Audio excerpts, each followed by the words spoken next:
Continuamos con la situación política del país y la reciente designación de Kelly Portalatino, vocera de la bancada de Perú Libre, como nueva ministra de Salud. Estamos con el doctor Óscar Ugarte, exministro de Salud. Doctor Ugarte, ¿cómo está? Ante todo, buenas noches. Buenas noches, muchas gracias por la invitación. Doctor, ¿qué le parece esta designación? A ver, yo no conozco a la doctora Portalatino y congresista, sé que es médico y su actuación congresal, pero le deseo la mejor de las suertes. Pero creo que tiene tres problemas serios que enfrentar. El primero de ellos es que ella entra por un problema de corrupción grave que motivó a que el presidente tuitee de inmediato, sale el ministro. Y solo para recordar el problema de corrupción, que no es menor. A ver, un ministro de Estado con 100.000 soles que los pitufea con funcionarios públicos del MINSA a la cuenta de la madre de sus hijas para comprar un departamento. Con otro dinero que se suma de un médico empresario en dólares, ¿no? De 70.000 dólares. 70.000 dólares. Exacto. Bueno, entonces, una ministra que recién entra, ¿qué va a hacer con eso? Ahí hay un problema de corrupción, no solo lo dice el presidente, sino la Fiscalía ha entrado. Tiene que haber un cambio radical. Es decir, lo que está comprometido es la cúpula del Ministerio de Salud en estos actos. Y lo sacaba hoy día, si no me equivoco, el diario El Comercio, que en el MINSA hay 7 funcionarios que son justamente cercanos a Vladimir Cerrón. Es decir, Jorge López no vino solo, vino con la gente. No, pero esos 7 son en la cúpula. Así es, pero toda la información es que hay unos 100 funcionarios en el ministerio, en las diferentes direcciones y demás que provienen del partido de gobierno. Es bien interesante. Es decir, el MINSA está capturado por Vladimir Cerrón, no solo por las cabezas que pone, sino por la cantidad de gente que está haciendo entrar. Así es, así es. Y ese es un problema para la ministra Portalatino, para quien entrase, porque lo que tiene que hacer es una remoción de personas y funcionarios cuyo cuestionamiento no es que pertenezcan a un partido. Es normal que un partido en el gobierno ponga funcionarios. El cuestionamiento es que no cumplen con el perfil, que no tienen el nivel y que eso se demuestra en la gestión. ¿Y qué se está viendo justamente en esa gestión, doctor? A partir de estos cambios, a partir de que sale Hernando Ceballos de la cartera, que, digamos, continuó con lo que usted venía haciendo con el proceso de vacunación, y hubo un quiebre con Hernán Condori. Clarísimo. Clarísimo, porque con Hernán Condori entra el exministro López. Entró como su viceministro. Así es. Y luego lo sucedió como ministro, ¿no es cierto? Bueno, pero lo que quiero señalar es que ahí tiene un primer problema, que lo normal es que tendría que haber cambios radicales y recomponer con un equipo, pero resulta que es de su propio partido. Y tendría que tener la aprobación de su jefe partidario. Y yo creo que ahí va a tener una gran limitación para poder hacerlo. Es el primero. Es decir, para no salir de ese punto que me parece clave, importante, porque la flamante ministra lo niega, ella dice que no hay ningún cupo de Perú Libre, pero lo que parece totalmente irreal, porque ella es la bancada de Perú Libre, es que el Ministerio de Salud, lamentablemente, en este momento no apunta a mejorar la calidad de salud pública del país, sino a que el presidente sobreviva políticamente. Así es. Y a costa de mantener una crisis del ministerio y una crisis sanitaria que es fundamental. Entonces, yo creo que ahí tiene un primer problema y va a estar, si quisiera cambiar, va a estar enfrentado al partido, a Vladimir Cerrón y el demás. El segundo es que por esa misma razón hay una crisis de conducción en las políticas sanitarias.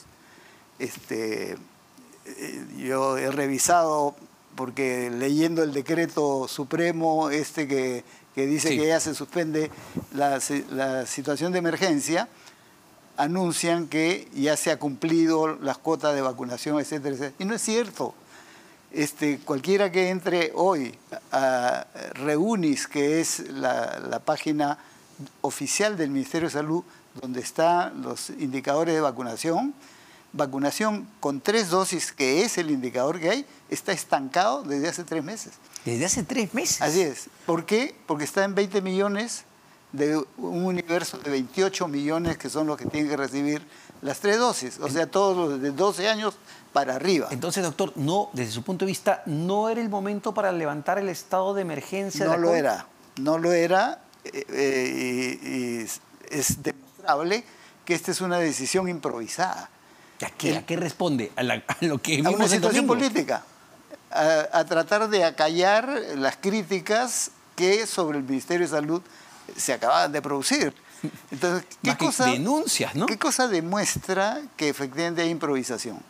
El decreto supremo, que todo el mundo lo debe haber leído, que es además muy escueto, Ajá. cuando dice las razones, siempre hay considerándote, tal y tal, dice que considerando el contexto actual sobre la evolución de la pandemia, el avance del proceso de vacunación, lo que no es cierto, la disminución de la positividad, etcétera, etcétera, lo dice sin que haya un informe oficial del MINSA que avale. Ningún decreto supremo se hace sin un informe técnico-político. Porque claro, ya le capté, porque claro, es decir, se han mandado con esta decisión de levantarse el estado de emergencia sin consultarle a los médicos. Sin que haya un informe técnico que sustente. Cuando se decretó la situación de emergencia, el Ministerio de Salud presentó toda la información. Cuando se ha ido renovando esa declaración de emergencia, el Ministerio de Salud presentó un informe. En este decreto no hay ningún informe del Ministerio de Salud. O sea, lo han sacado las patadas. Es decisión meramente política, improvisada, que se demuestra no solo en esto, sino que en la conclusión que la norma incluye, que es la disposición complementaria y final, dice que se harán los cambios, etcétera, y que el Ministerio de Salud, mediante resolución ministerial, debe dictar las disposiciones que resulten necesarias.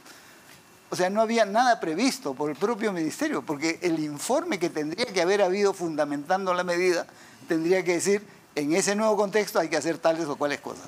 Entonces, aquí tiene la nueva ministra, la doctora Portalatino, tiene hoy un tremendo problema sobre las cosas que tiene que encarar, porque está obligada a presentar esta situación, las disposiciones que resulten necesarias en el contexto de que ya no hay emergencia. Porque algo que no queda claro de ese decreto, doctor, es que levantan el estado de emergencia de la COVID-19, pero prorrogan el estado de emergencia sanitaria hasta febrero del 2023. Claro. ¿Qué quiere decir eso? Bueno, lo que están diciendo, porque no podrían decir otra cosa, es que la pandemia todavía no ha terminado. ¿No es cierto? Lo que están diciendo es que para el nivel de pandemia ya no se necesitan las medidas de emergencia, porque declarar medidas de emergencia significa autorizar, por ejemplo, compras sin los pasos que da la ley de adquisiciones y que pueden hacer en plazos más cortos. Todo eso que es el contexto en el cual, cuando se decreta una situación de emergencia, sea sanitaria o la que fuere, autoriza a los órganos de gobierno a flexibilizar determinadas normas. Es decir, se están levantando las restricciones generales, pero el MINSA todavía va a poder comprar sin candados de manera fácil y flexible. No, eso es lo que ya no podría hacer, porque eso es lo que autorizaban los decretos supremos que declararan la emergencia. Pero el punto es que nada de eso estaba analizado y previsto. Ni siquiera la fundamentación de por qué suspender la situación de emergencia, y menos lo que hay que hacer. Entonces, en eso de lo que hay que hacer, que viene a ser el segundo gran problema que creo yo tiene que encarar la ministra Portalatino, es, en primer lugar, eso, cómo se conduce la pandemia de aquí en adelante. 2, pero hay grandes problemas no COVID.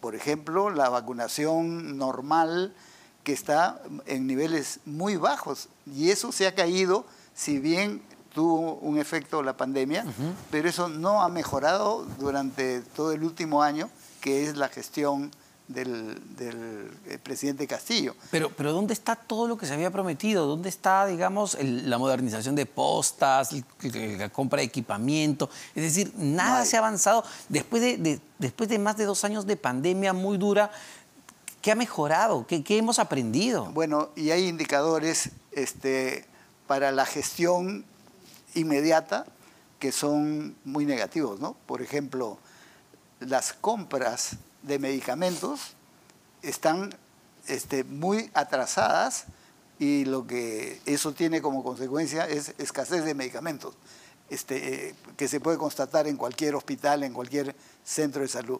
¿Qué va a poder hacer la ministra en este plazo que tiene por lo menos de ejecución del presupuesto aquí a fin de año? Dudo mucho que pueda resolver ese retraso que la gestión de su propio equipo partidario ha generado.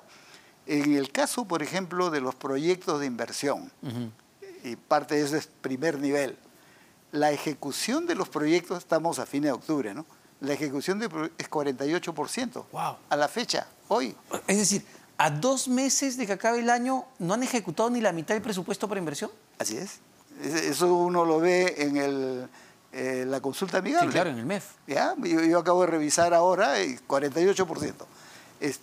Y perdóneme, doctor, pero ahí usted ha sido ministro. Ahí no tiene nada que ver la prensa que me odia, los congresistas que me llaman todo el tiempo, que no me dejan, la vacancia que no me permite concentrarme. Eso es que hagan su chamba. Esa es ineficiencia. Y eso es responsabilidad ahora de la nueva ministra. Entonces, pero ¿quiénes han sido responsables de que estemos en esa situación?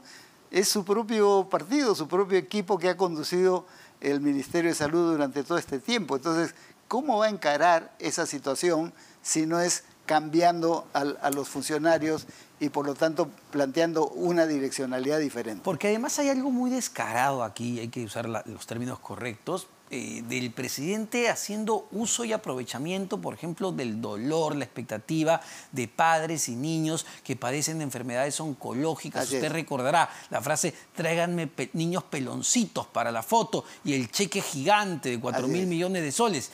Para luego usted me diga que no hay medicinas, no hay equipamientos, no hay ni siquiera postas bien equipadas. Y hay un tercer problema, tanto más importante, que va a tener que encarar la ministra. ¿Cuál es? El presupuesto para el año 2023, que es el presupuesto que el Ejecutivo ha enviado al Congreso, para el sector salud prevé 24.000 millones de soles. Pero ¿cuál es el presupuesto que está terminando ahora el año 2022? 30.000 millones. O sea, es 6.000 millones menos. Y son 6.000 millones menos, que significa menor contratación de personal, que significa no hay financiamiento suficiente para impulsar justamente el tratamiento oncológico, la red oncológica, todo lo que está en la ley a favor del cáncer y de la lucha contra el cáncer y el reglamento, no están financiados. Está financiado una cantidad muy pequeña. Si se compara el presupuesto de los años anteriores, hasta el 2018, 2019, en la lucha contra el cáncer, lo que ahora existe, incluso lo que está previsto para el 2023, es mucho menor. Pero no solo eso, la atención, por ejemplo, para VIH y tuberculosis está reducida. Ya no hablemos de los nuevos proyectos de inversión, de las nuevas compras. Ahora, doctor, ya una última pregunta, pero más del campo médico, que es importante, que tiene que ver con el levantamiento del estado de emergencia. Vemos algunas alertas en Europa, incluso muy cerca, en Chile, sobre un rebrote de contagios de la COVID-19. ¿Podemos ya, porque mucha gente se siente así, que ya hemos salido de esto, ya superamos lo peor? No. ¿Debemos sentirnos confiados? No, por supuesto que no. Alemania está actualmente en un brote de una nueva ola y están, creo que, en la 7ª ola en el país. Entonces, la aparición de una 5ª ola en el Perú no está nada descartado. Y eso es justamente lo que tenemos que tener presente, lo que deberían tener las autoridades presentes, pero entonces apelemos a la ciudadanía a tener un comportamiento social responsable. Sí, pues. Si las autoridades no hacen una política responsable, la ciudadanía debe hacer una política responsable de mantener distanciamiento, de usar las mascarillas ahí donde hay concentración de personas, el lavado de manos, para poder evitar lo que podría ser una quinta ola con las nuevas variantes y linajes que tiene el Omicron, que cada vez son mucho más rápidas en el contagio. Entonces, yo creo que esos son los retos que tiene la ministra. Le deseo la mejor de las suertes, pero para eso tiene que sacudirse, ya sabemos, del control de su propio partido. Bueno, bien complicado, a pesar que ella lo niegue. Muchísimas gracias, doctor Ugarte. Gracias, Óscar Ugarte, exministro de Salud. Vamos rápidamente a una pausa. Venimos para seguir conversando, a ver, de otro tema clave importante, porque la próxima semana ya se oficializó, la OEA enviará a una misión diplomática, entendemos, para conversar con las diversas instituciones, luego de que se activara, el presidente Castillo pidiera la activación de la Carta Democrática. Vamos a conversar con José Ponce de Vivanco, embajador y ex vicecanciller de la República.